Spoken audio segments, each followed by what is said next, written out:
Quero convidar aqui comigo, já está comigo, né? Thaís Rigolon. Atualmente ela é Agile Coach na PicPay, também bastante atuante em comunidades agilistas, né? E a Thaís hoje ela vem contribuir conosco com esse tema, diversidade como estratégia de inovação e o papel fundamental da liderança. Thaís, muito bem-vinda, fica à vontade de compartilhar um pouco aqui com a gente. Obrigada, viu, Angélica? Vocês estão me ouvindo bem? Só aquele Sim. testezinho, ótimo, eu vou compartilhar minha tela. Estão vendo, por favor? Certinho. Ótimo. Bom, primeiro, obrigada pelo convite, estou muito feliz de estar aqui compartilhando esse tema que eu acho fundamental para o momento em que estamos, como humanidade, assim, né?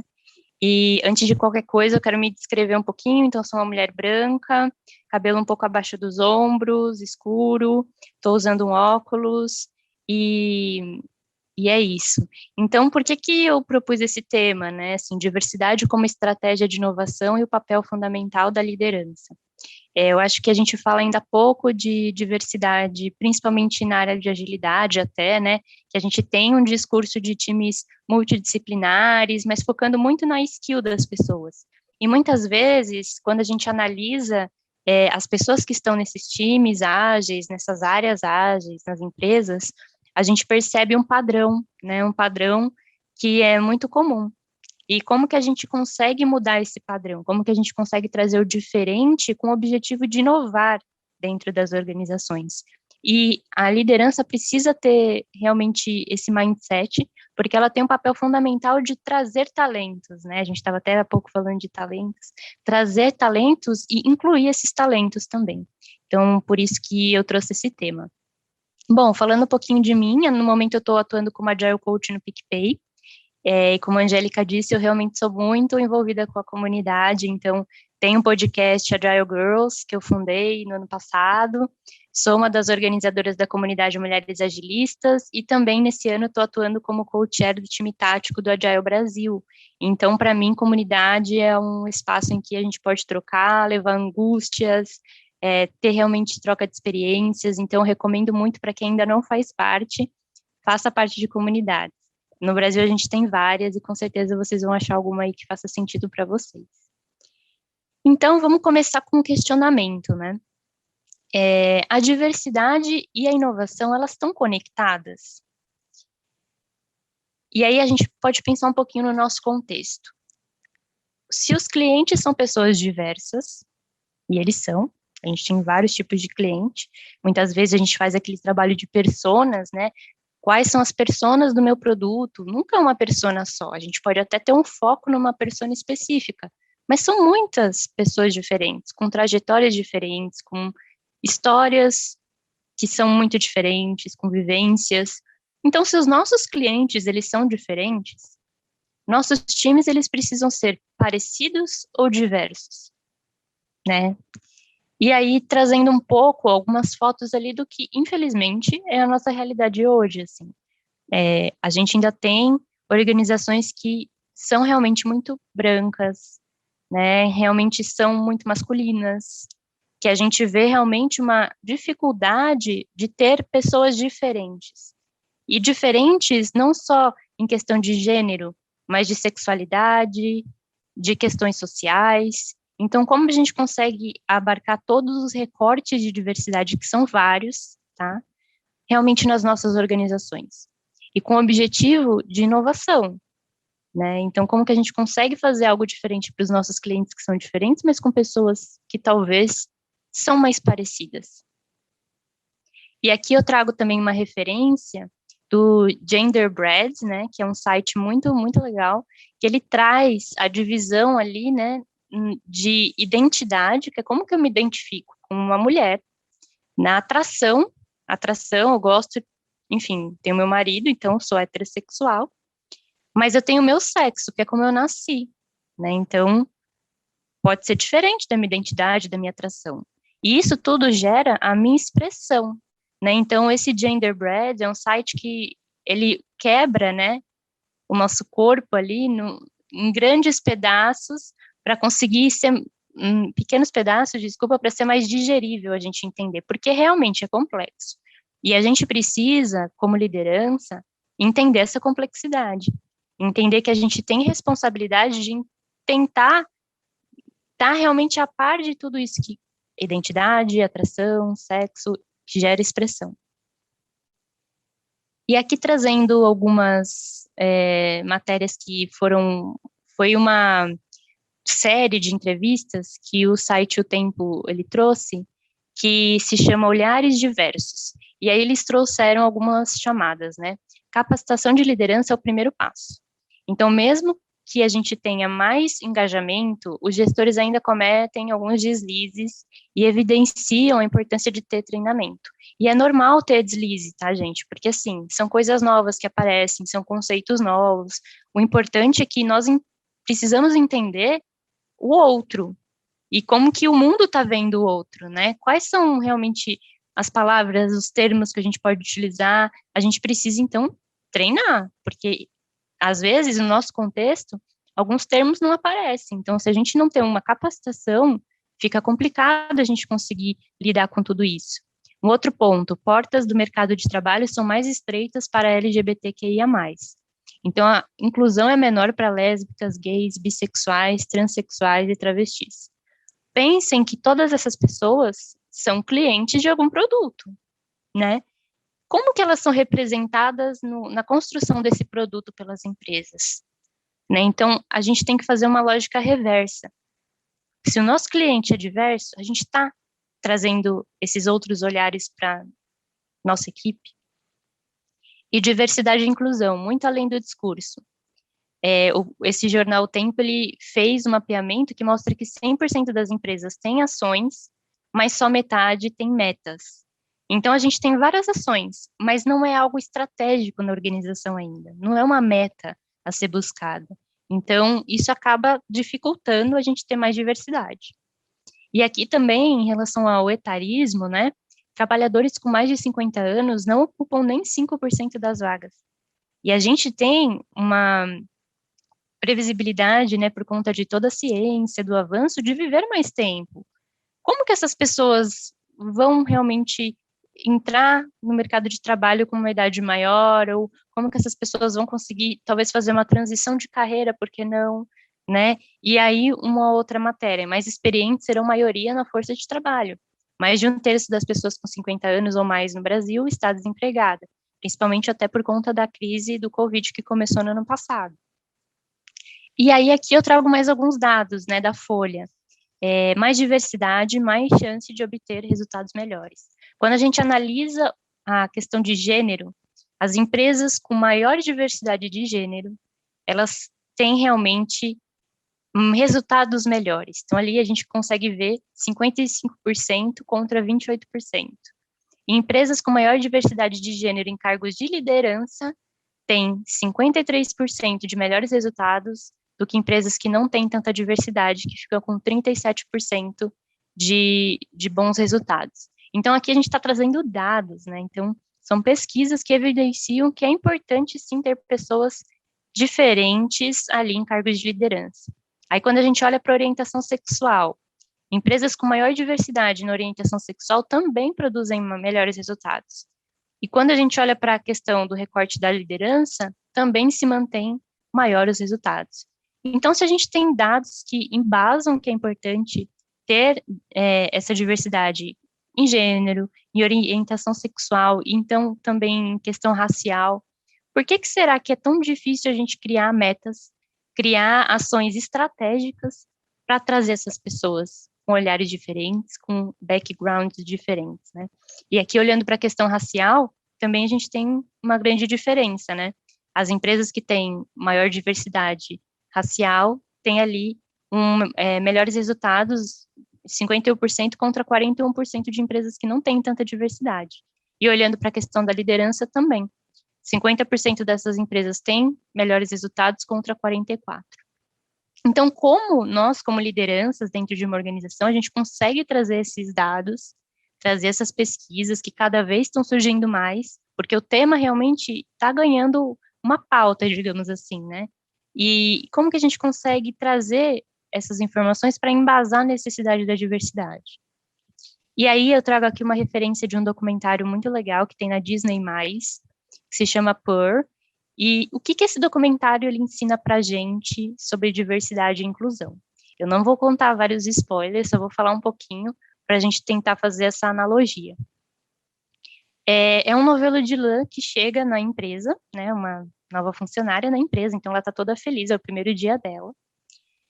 E aí, quando ela chega ali no andar da empresa, ela vê que aquela sala tá cheia de homens brancos, com ternos, e ela leva um susto, né, porque ela fala, nossa, é aqui que eu vou trabalhar.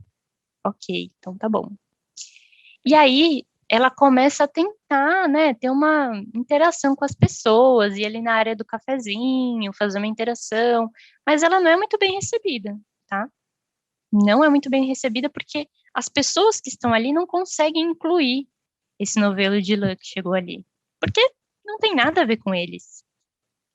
Aí, na reunião, ela tenta colocar algumas informações, ela tenta trazer pontos de vista, mas ninguém considera, né? Ninguém considera ela como uma voz ali dentro. E aí, ela se sente fora do contexto, total fora do contexto. E o que ela precisou fazer para conseguir sobreviver ali? Ela precisou realmente mudar quem ela é, né? Na parte exterior, digamos assim. E aí, a partir desse momento, se desenrola uma história que eu não vou contar mais nada, espero que vocês vejam, mas ela precisou se desvencilhar da integralidade dela, né? E aí eu venho com essa outra pergunta. Qual que é a importância da integralidade no ambiente de trabalho? Trago como referência o livro Reinventando as Organizações, do Frederic Laloux.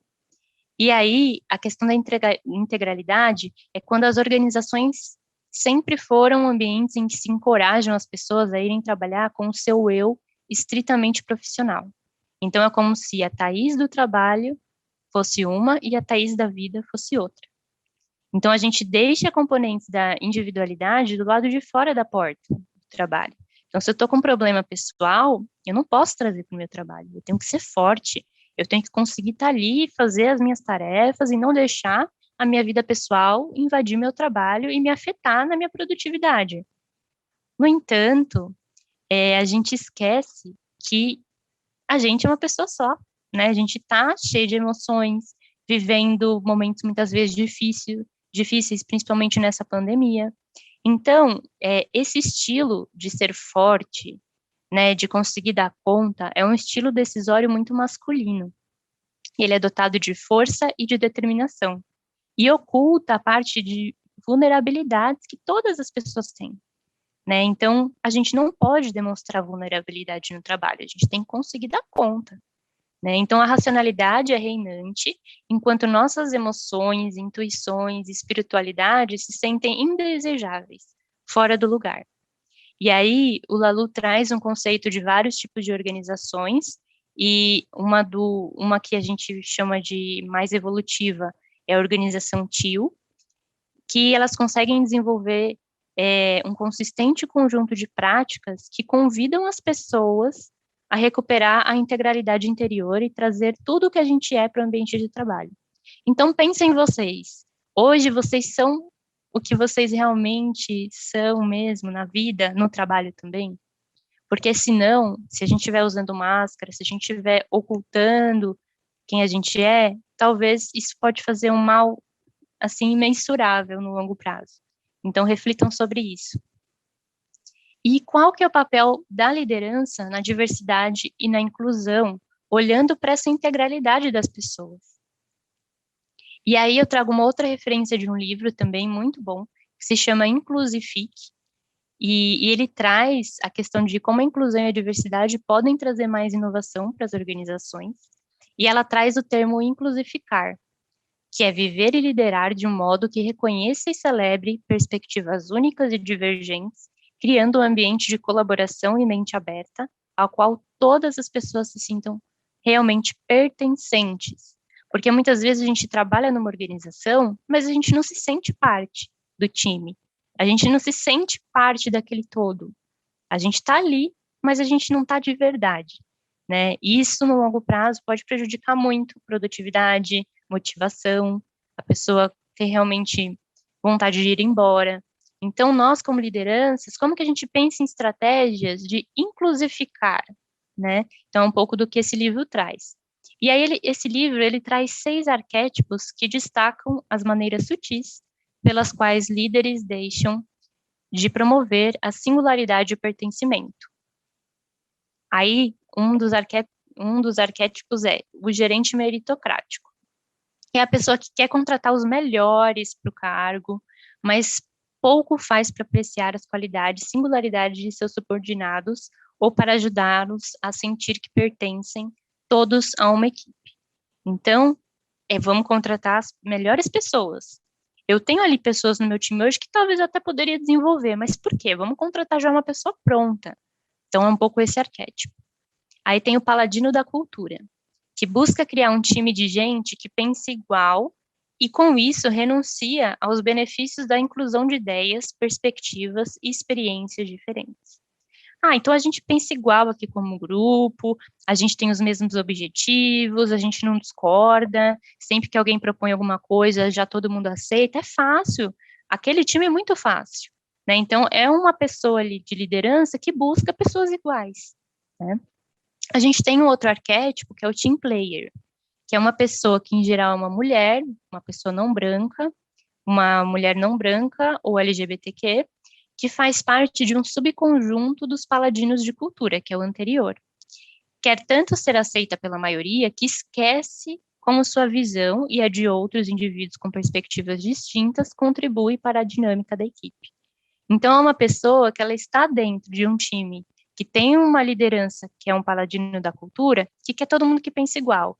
E essa pessoa, ela é um team player, vamos jogar com o time, beleza, vou esquecer minha integralidade para conseguir fazer parte desse time. Então, é uma pessoa que deixa realmente as suas essências e princípios de lado. Mas qual que é o preço disso? Cavaleiro branco. É paternalista com mulheres, pessoas não brancas, mulheres não brancas, indivíduo que tenta salvar. O resultado é a pouca ênfase em metas comuns, o que reduz a coesão da equipe, já que as pessoas não conseguem enxergar qual é a liga entre elas. Então, é uma pessoa que está tentando salvar as outras pessoas, tá? Querendo dar uma de ajudar, de trazer, mas assim, não tem uma real legitimidade naquilo que está fazendo. E as pessoas não se conectam, não conseguem criar uma conexão. Aí temos também o pastor, é um subconjunto dos cavaleiros brancos, que é o anterior.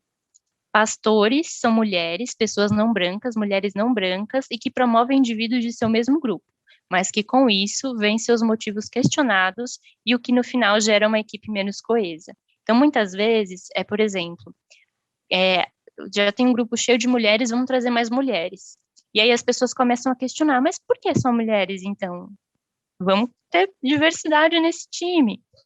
E elas começam a ter uma equipe menos coesa por conta disso, porque elas também só querem mulheres ali naquele contexto, por causa de toda a história e tudo mais. Então, a gente tem uma linha tênue nesses arquétipos. E o otimista, que vê valor na singularidade e no pertencimento, mas não se compromete de verdade em produzir mudanças, preservando, portanto, o status quo. Então, tá tudo certo, vai dar tudo certo, mas não faz nada para mudar aquele contexto. E aí, quando a gente olha para esses 6 arquétipos, a gente tem um sétimo que é o inclusificador, né, que está em laranja. A gente tem nesse quadro a questão do pertencimento versus a singularidade. Então, quanto mais pertencimento e mais singularidade na equipe, a gente tem realmente um ambiente inclusificador. Então, a gente tem que buscar isso. Será que as pessoas se sentem pertencentes naquela equipe? E será que elas são singulares? Elas são únicas? Ou não? Né? Será que a gente tem muita singularidade, no entanto, a gente tem pouco pertencimento, né? E aí a gente fica numa camada ali de pastor, cavaleiro branco. Então, esses arquétipos, eles ajudam muito a gente conseguir identificar na organização onde estão os jogos de poder, onde estão os principais problemas, talvez.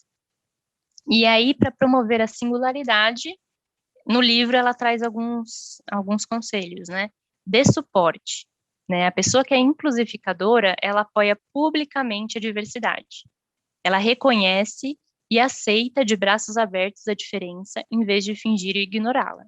É uma pessoa que está realmente ali comprando a briga, né? Se tem uma situação desconfortável, ela vai lá e vai suportar. Ela vai lá e vai questionar. Ela vai realmente fazer diferença. Tem empatia. A pessoa inclusificadora, ela busca conhecer cada integrante do time para, com isso, entender suas necessidades. Então, como liderança, como que a gente realmente conhece as pessoas do nosso time?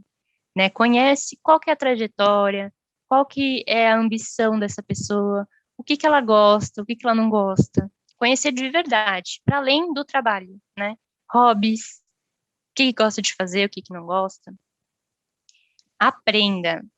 O inclusificador quer aprender com o ponto de vista único de outras pessoas e busca contratar gente com opiniões divergentes e extrair perspectivas distintas dos talentos que a empresa já tem. Então, ao invés daquele arquétipo que quer contratar os melhores do mercado, que já quer contratar uma pessoa pronta, não.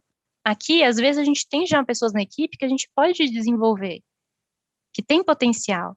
Por que buscar lá fora no mercado? Alguém já pronto, ao invés de pegar e treinar essa pessoa. E outro ponto, muitas vezes a gente pode trazer alguém de fora que também tem uma curva de aprendizagem, ela não vai estar 100% pronta, porque assim a gente vai realmente trazer perspectivas e opiniões divergentes. E seja justo. O inclusificador entende que é essencial que todo funcionário se sinta tratado de forma justa. Isso significa promover não só igualdade, mas também equidade, dando às pessoas aquilo que necessitam para vencer na vida. Quando a gente fala de igualdade, a gente está pressupondo que as pessoas saíram do mesmo ponto, né, de largada. E a gente sabe que não é a realidade. Muitas vezes a pessoa não teve como sair daquele melhor ponto para conseguir começar a corrida. Como que a gente dá, então, insumos para essa pessoa que não teve chances a conseguir sair do mesmo lugar, digamos assim, né? Ser justo. Então, ela traz muito no livro não ser igualitário, mas trazer ações de equidade. Como que a gente treina essas mulheres para conseguirem fazer uma entrevista melhor, para terem mais segurança? Como que a gente consegue trazer pessoas trans para o nosso contexto? O que que a gente precisa treinar nessas pessoas para que elas consigam dar conta do trabalho? Então, muitas vezes essas pessoas não vão chegar prontas mesmo, né? E como que a gente ajuda para ser justo? Porque a gente não pode ter a nossa régua a partir de quem já é considerado o melhor do mercado. Não é isso. Se a gente quer diversidade, a gente tem que pensar em ações que ajudem pessoas que muitas vezes estão ali como minorizadas a entrarem nesse mercado de trabalho. E para criar pertencimento, seja transparente. A pessoa que é inclusificadora, ela é extremamente transparente sobre suas práticas, para que todo mundo saiba como as coisas funcionam na organização e entendam como são vistos pelos outros. E aqui tem muito da agilidade, né? Agilidade a gente fala, vamos trazer transparência para a situação, vamos trazer o bode para a sala, a gente conversa sobre o problema, não podemos ter medo do problema. Empodere. Como que a gente dá autonomia para que as pessoas do time tomem suas próprias decisões, transmitindo altas expectativas de sucesso? Como que a gente cria essa autonomia? Um ambiente que as pessoas se sintam parte, sintam que a ideia dela faz a diferença, que ela vai ser escutada. Alinhe. A pessoa inclusificadora, ela se empenha para alinhar apoiadores no diálogo sobre diversidade e inclusão. Como a gente começou falando lá no início, muitas lideranças precisam de treinamento, e tá tudo certo, gente. Ninguém sabe tudo, e muitos termos vão surgindo, e a gente precisa estar antenado. Mas, às vezes, precisamos que alguém puxe esse alinhamento. Então, essa pessoa que inclusifica é uma pessoa que fala, vamos conversar sobre esse tema? Vamos falar sobre como a gente precisa, talvez, ter um banheiro neutro, e não um feminino e um masculino? Porque agora a gente tem outras pessoas aqui dentro da nossa organização que talvez vão se sentir mais confortáveis com esse banheiro neutro, ou com uma comunicação mais neutra feita pela nossa empresa, ao invés de uma comunicação mais masculina, porque a nossa língua portuguesa ela é muito masculina, né? Então, ele traz esses pontos para discussão. E motive. A pessoa inclusificadora, ela motiva a equipe ao criar coesão e incluir diversidade, inclusão e pertencimento nos valores da organização.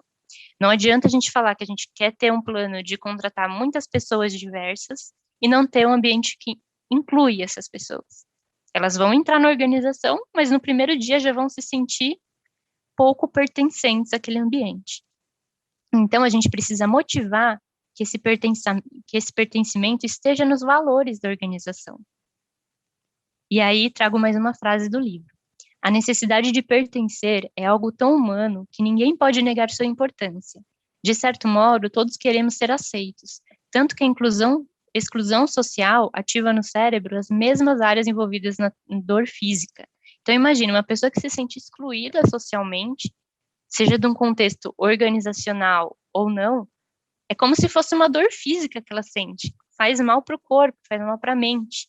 Então, como que a gente consegue criar esse ambiente que faça com que as pessoas se sintam pertencentes? E a diversidade, ela pode ser utilizada como alavanca de performance. Então, tem várias empresas que começaram a observar que a diversidade e a inclusão estão realmente aí como uma vantagem competitiva, né? E teve um estudo da McKinsey que falou que as empresas conseguiram desenvolver estratégias de inclusão e diversidade, elas são mais comprometidas com isso. E para isso, para que elas conseguissem chegar nesse nível, elas precisaram articular e disseminar o compromisso do CEO de modo a estimular a organização, ou seja, a gente precisa de uma questão da diversidade como estratégia da empresa. Definir prioridades de inclusão e diversidade que sejam baseadas nas alavancas estratégicas de crescimento dos negócios. Criar um portfólio segmentado de iniciativas de inclusão e diversidade para transformar a organização. E o objetivo daqui é realmente fazer diferença no mercado. E é inovar. E ajustar a estratégia para maximizar o impacto local. Então, essas empresas que estão fazendo essas estratégias, elas focam muito nesses 4 níveis. E aí tem até essa pirâmide também que eles trazem no estudo da McKinsey, que é muito isso. Lá no primeiro, na base, a gente precisa adaptar para maximizar o máximo dos processos, né, e do impacto que eles vão gerar.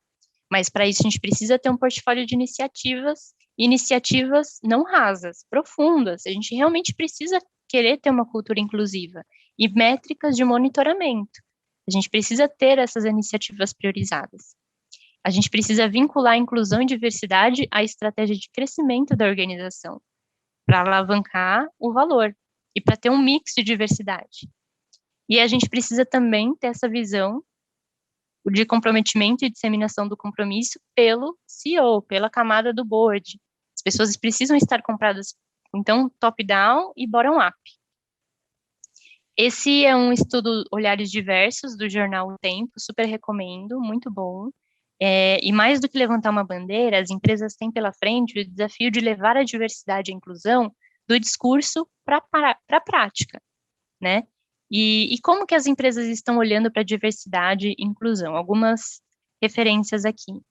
Recentemente saiu um estudo sobre as melhores empresas para as mulheres trabalharem no Brasil, em 2021. E as 3 principais empresas foram Mercado Livre, Dell e Johnson & Johnson. Então, ali tem um pouco das estratégias que essas empresas estão fazendo para conseguir realmente ser um ambiente ali que as mulheres se sentem acolhidas e pertencentes e também consigam liderar, né? Então, isso é muito importante. E outro case que eu trago aqui é da primeira transexual da Unilever, que ela educa sobre diversidade dentro da organização. Então, a Fabiola, ela é uma executiva de vendas na Unilever e ela traz nessa reportagem da Folha que ela falou, eu tenho 2 faculdades e eu temia ser rejeitada pelo mercado de trabalho. Então, ela conta um pouco da história dela nessa matéria, que saiu recentemente, e como que foi difícil para ela entender que, sim, ela pode estar ali num cargo de executiva, e sim, ela tem conhecimento necessário para atuar nesse papel, e tá tudo bem, assim, sabe? Como que ela conseguiu tirar esse medo que a sociedade traz, que todos os estereótipos que a gente tem envolvidos no mundo trazem, né, para se sentir pertencente naquele ambiente. Então, é uma história muito inspiradora, que eu recomendo que vocês conheçam um pouquinho. E aí, para fechar, né, igualdade é dar a todos a mesma coisa. Equidade é dar às pessoas o que elas precisam para vencer na vida. Algumas ações inclusificadoras que eu espero que a gente consiga levar para os nossos contextos e organizações. Definir e flexibilizar os critérios antes de avaliar os candidatos. Preferir equidade à igualdade. Criar o grupo de afinidades dentro da organização. Grupo de mulheres, grupo de pessoas pretas, grupo LGBTQIA+. Ter metas de diversidade na empresa. Construir confiança. Criar um ambiente seguro com o time. Agir ativamente contra a discriminação. Então, se a gente escuta alguma coisa que às vezes nem é pra gente, mas a gente está ali naquele ambiente e a gente ouviu, como liderança, a gente precisa agir ativamente. E diversifique a liderança. A gente precisa ter uma liderança diversa para pensar em estratégias diferentes e liderar de forma humana. Então, vamos ser pessoas inclusificadoras? Fica aqui esse convite para vocês. E muito obrigada, gente. Thaís, muito obrigada por compartilhar conosco, viu? Esse tema, ele é bastante atual, é pertinente, é amplo demais e também bastante relevante para os nossos dias, né?